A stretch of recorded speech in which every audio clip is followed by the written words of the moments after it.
Welcome back to Fourth and One with Faith and Kayla. I'm your co-host Faith. And I'm your other co-host Kayla. And boy, do we have a lot to talk about this week. That game for Texas Tech's opener was super exciting. It absolutely was. For our listeners who might not know, Texas Tech played the University of Houston in Houston, and we won 38-21. Yes, that was awesome. And you know what? Mahomes was at the game. It was an exciting game. We have a brand new quarterback. I mean, this was, everything that we were all looking forward to. This long preseason and off season, especially with everything COVID up in the air, we are excited that Tech got to play. There was fans in the stadium, and we have a lot to talk about. We do. We have so much to talk about. Not only were we coming back from COVID, but Texas Tech was back, and we were better than I've seen in a while. That is the way to play some football. That is the way. So jumping into some post-game ice bath, cold cut, into the game stats.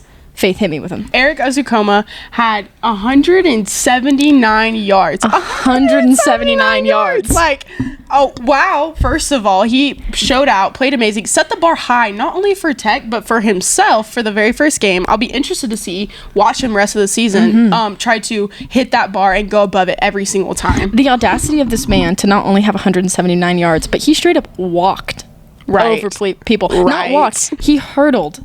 He hurdled a player. This man was coming out here with all these moves that you would see somebody on Sunday playing and doing. A real Sunday player. You heard it here first, folks. Talk about that 31 unanswered points. Yeah.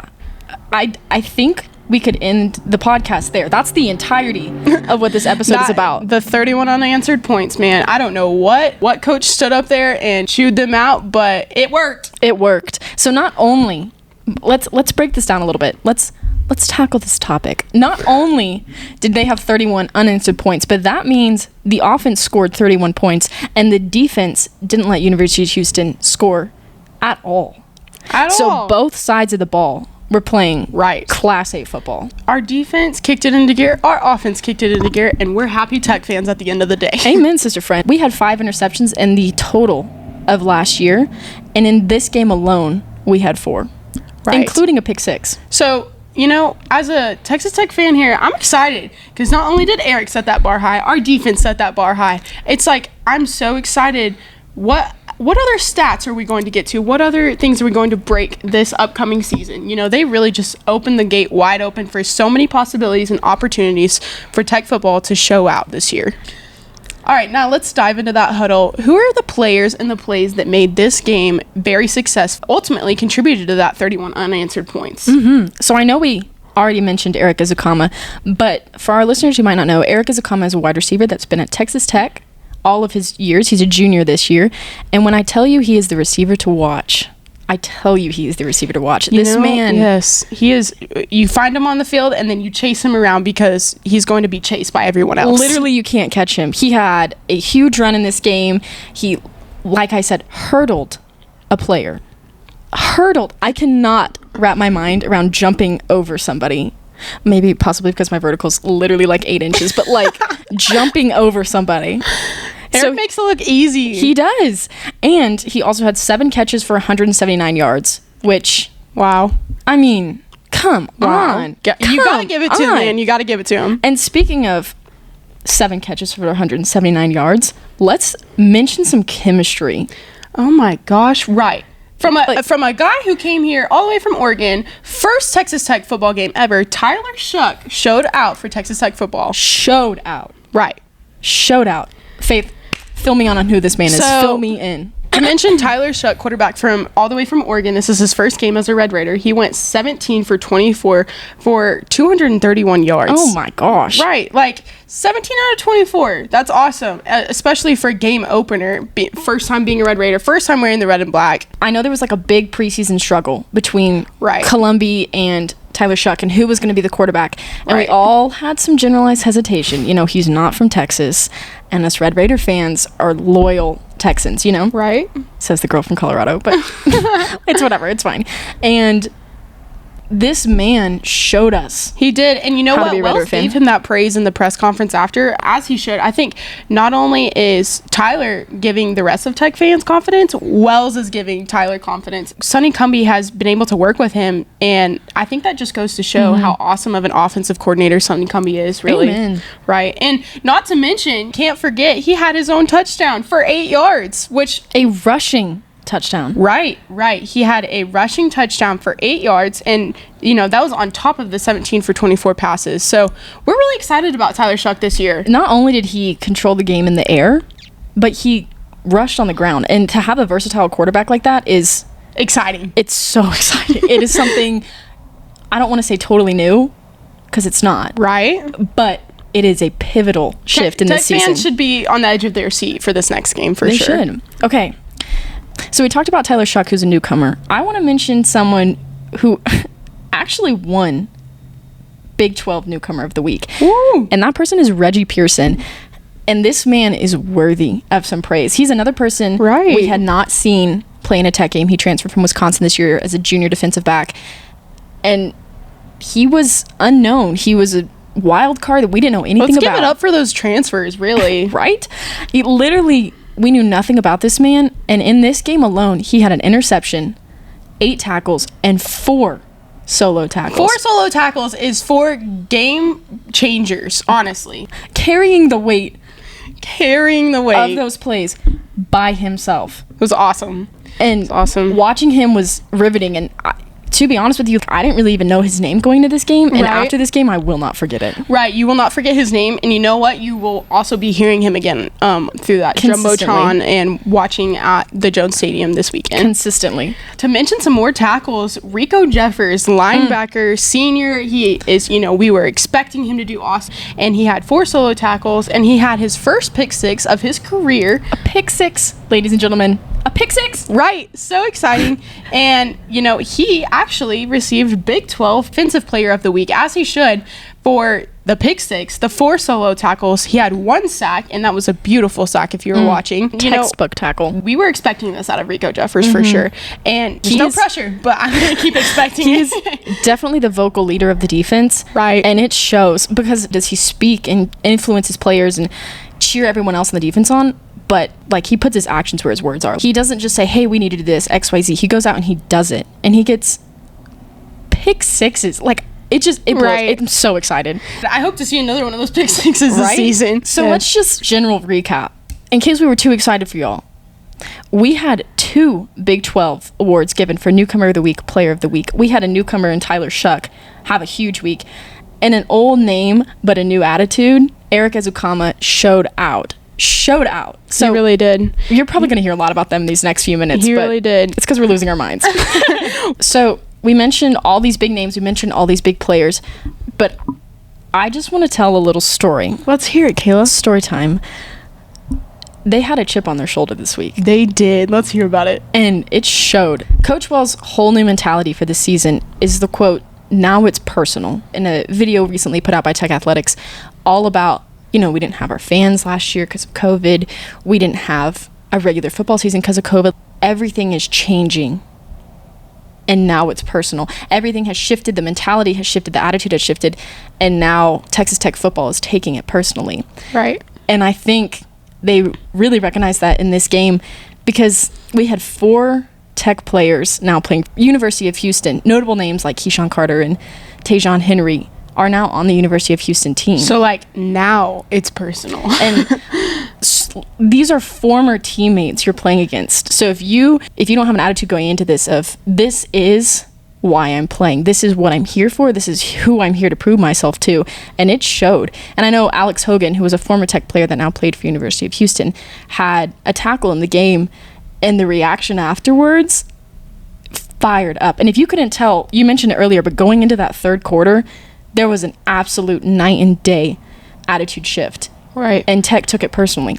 You've come out here, you might have gotten us in the first half, but 31-0. 31 unanswered points. 31 unanswered that.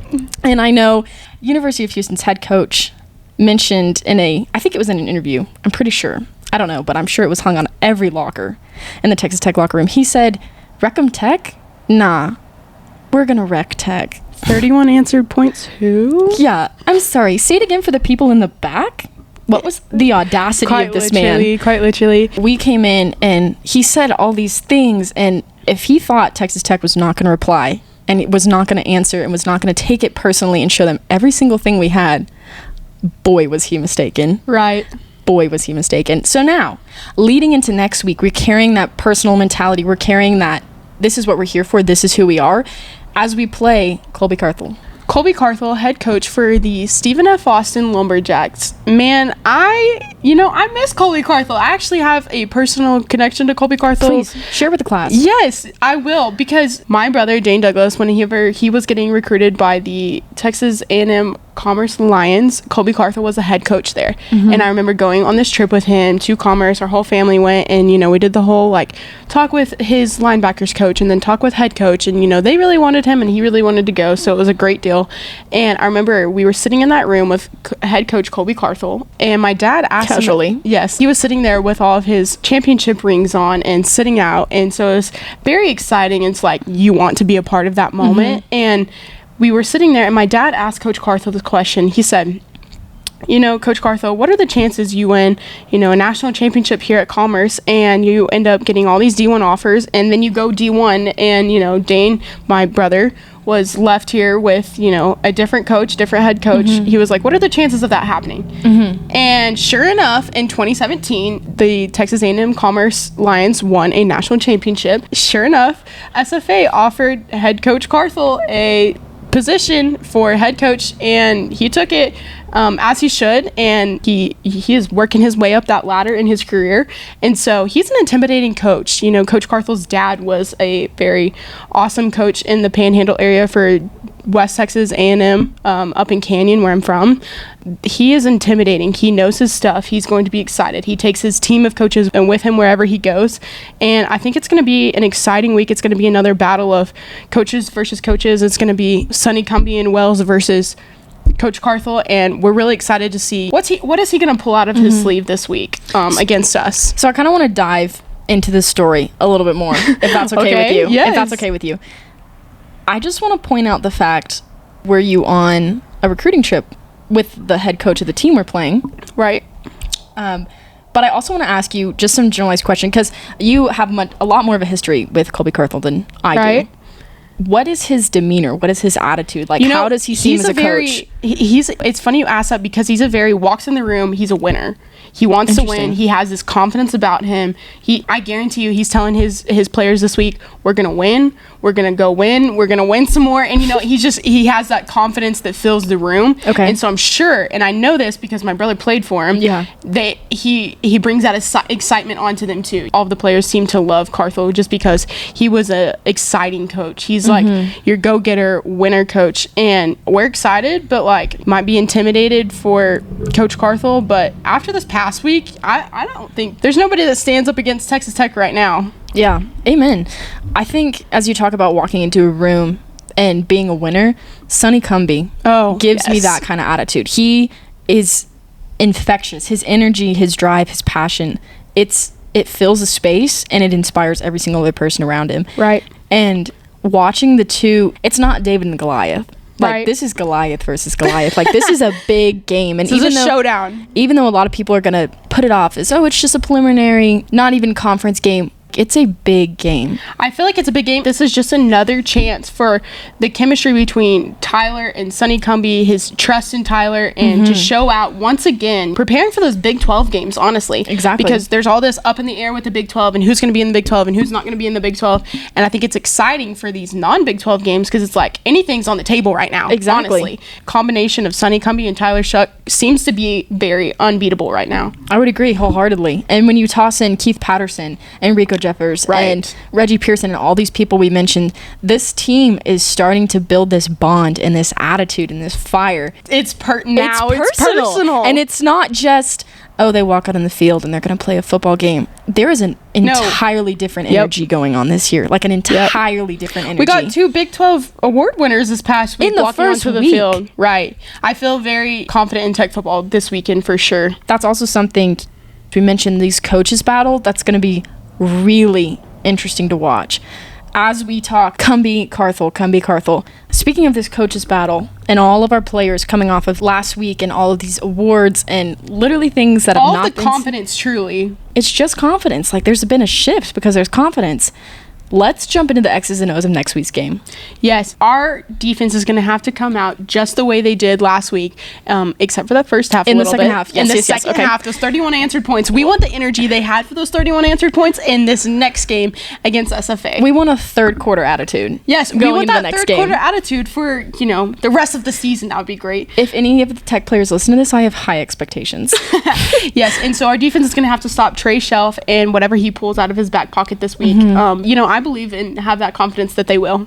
Not only do we have Rico Jeffers and Reggie Pearson, who we already mentioned, but we have Jalen Hutchings and Adrian Fry and all these other standout defensive stars that are really just fired up. I know we've used that statement before, but I can't think of any other word to describe how Tech football is right now. Yes, and it's the Rico Jeffers that set the bar high this past weekend. The pressure's on to keep that third quarter mentality for the rest of this game. Exactly, and we mentioned it earlier, but Rico is a vocal leader. Right. And he's one of those captains they are going to all look up to for the rest of the season. And I know we said Eric Ezukama is a Sunday player, but geez, so is Rico. Right. You're going to see them again outside of Tech football. Exactly. Following the footsteps of Jordan Brooks, who plays for the Seahawks now, Dakota Allen, all these former Tech linebackers that went to the NFL. Yes. Rico Jeffers is next in line. He's the next step. He was behind people like Dakota Allen, and now it's like Rico Jeffers is right along in line with the rest of them. And it's exciting to watch, honestly. You are watching future NFL players right now. Right. We are witnessing wearing that history. red and black, man. It's crazy. Okay. Enough about Rico. We'll have more on that in just a second, but enough about Rico. Enough about our defense. What is our offense going to have to do for this game, Kayla? Honestly, I loved the energy and the confidence we showed in the, once again, second half of that game last week. We're running plays we haven't seen at Tech in a while. Right. There were long passes. There were... And you know what? I'm going to go ahead and say thanks to Sonny Cumbie for those plays. Yeah. So it was strange to me, too, because Sonny Cumbie is such a crucial part of this offense. He is the focal point for this offense. He is calling the plays. He is literally running the show, it seems like, for Tech football right now. And he did it all from the box this past game. And that was interesting to me, because he has that fired up, get excited energy for Tech football, but he was doing it all from the box. Yeah. And you know who the first coach in the locker room after the win was? Sonny Cumbie. You know who the coach calling all of these huge plays, beautifully orchestrated, perfectly laid out touchdown plays that we have not seen that type of chemistry in a while. Right. And I think that comes from Sonny Cumbie's long history with Texas Tech and his long history just being in and around the game of football for so long. He played back in 2000 to 2004, and he was behind some of those best quarterbacks. And he also played right there along with Cliff Kingsbury, who was former head coach for Tech football. Exactly. After his career at Tech, he went to the NFL. He was a free agent for a couple of years, and here he is making his way back to Tech football. I'm thankful for it. We have an alma mater leading our offense right now. So if you want to know, that gives me chills. You look at a Red Raider mentality, now it's personal. He's been a Red Raider for 20 years. Now it's personal. He better keep being a Red Raider for 20 years. Now it's personal. Like, this man knows what it means to be a part of Tech football. Right. Going into this next weekend, we are playing SFA, and they just came off of a win against Tarleton State, who actually recently just entered Division I. Okay, Faith, we've talked about the energy shifts. We've talked about the players to watch. We've talked about the coaches versus coaches battle. Let's talk about our first in-house game since the COVID-19 pandemic ended. Now, I put air quotes around ended because it hasn't. Right. Our numbers are higher than they were last year. We don't need to talk about it, but we're going to talk about it because this is a different because you see moment. You see fans in the seats, and that's exciting. Or if not on the seats, you look over the student section, and they're throwing the tortillas, and they're getting excited. They're coming from their tailgates, so they're even more excited. And a little bit of liquid excitement. Right. And I am excited to watch Tech fans back in action because they bring the game day atmosphere no matter the outcome of Tech football. Every single year, every single game day, here in the 806, the Panhandle, everyone in the Panhandle comes to Tech football games because they know that the game day atmosphere is unbeatable. And I think our players are so excited to walk into that Jones AT&T Stadium, get ready for that game, look out and see, oh, my family, my girlfriend, my friends. Exactly. All these Tech fans are back here, and they're ready, vaccinated or not. They're still here, even after a long COVID year and a half. And I think the rest of us are excited to see just what that people. brings. Honestly, just We're people excited back to in see. the stands. Yes, we're excited to see people. I know that A couple weeks ago in a press conference, Matt Wells personally called every Tech fan in the area and said, please come to these games. Please show out for these players. Please show out for now these. that is personal, Please show out for these Big 12 award-winning players. right? Be there. You want to And see the Big 12 Defensive Player of the Week? Get there to the Jones AT&T You want to see the Stadium. Big 12 Newcomer of the Week? Get there to the Jones AT&T Stadium. Right. Because they're in the same place. Right, and that game will be at 6 p.m. We have a special Special little guest right here in our own very home, Lubbock, Texas. You probably Who heard would of that him. be? Maybe from the general commercial. I mean, or the NBA. Oh yeah, it's Shaquille O'Neal. Casually. Coming here to Lubbock, Texas. Actually, he prefers to go by DJ Diesel. So. Be at the game, 6 o'clock. Right. If you're not a football fan, at least come for Shaq and then come see our Big 12 award winners from this past week. And our incredible offense, and Sonny Cumbie and Tyler Shuck. We say everything we have just said to not beg, not plead, but encourage every single Tech fan to be at the Jones, 6 o'clock, under the lights for Texas Tech versus Stephen F. Austin. Yes, and then we'll be right back here giving you the recap. On Yes, this we will. Stephen F. Maybe Austin. next time we'll actually exhale. Yeah. Just a thought. It could help. Tech football has my heart racing a little bit. Tech football Has us out of takes breath. my breath away. All right. Thank you for listening. That was 4th and 1 with And Faith and we will- Kayla.